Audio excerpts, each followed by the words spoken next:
धर्मराज ने श्री कृष्ण से राजसूय यज्ञ पर उनके विचार पूछे। तब श्री कृष्ण ने कहा, महाराज, आप में सभी गुण हैं, इसलिए आप राजसूय यज्ञ करने के सर्वथा अधिकारी हैं। परंतु इस समय राजा जरासंध ने अपने बाहुबल से बहुत से राजाओं को हराकर अपनी राजधानी में कैद कर रखा है। जरासंध राजसूय यज्ञ में बाधा उत्पन्न कर सकता है। प्रतापी शिशुपाल उसके आश्रय में है। महाबली और माया युद्ध में कुशल करुष देश का अधिपति भी उसकी सेवा में लगा हुआ है। पश्चिम के पराक्रमी मूर और नरक देश के शासक यवनाधिपति भी उसकी अधीनता स्वीकार करते हैं। आपके पिता के मित्र भगदत्त भी उससे बातचीत करने में झुक जाते हैं। वंग, पुंड्र और किरात देश का स्वामी मिथ्या वासुदेव घमंडवश मेरे चिन्हों को धारण करता है। उसने भी जरासंध का आश्रय ले रखा है। मेरे सगे ससुर भीष्मक, जो पृथ्वी के चतुर्थांश के स्वामी और इंद्र के सखा हैं, जिनका भाई परशुराम के समान बलवान है,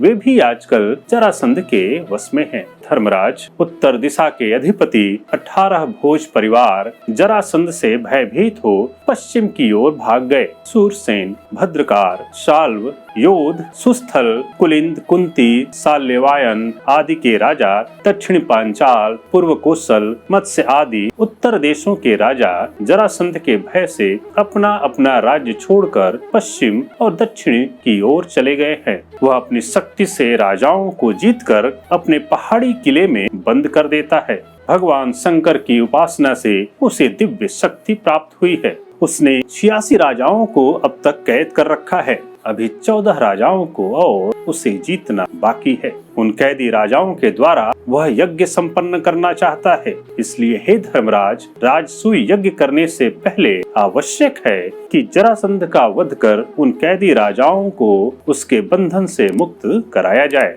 यह कार्य किए बिना राजसूय यज्ञ नहीं हो सकेगा।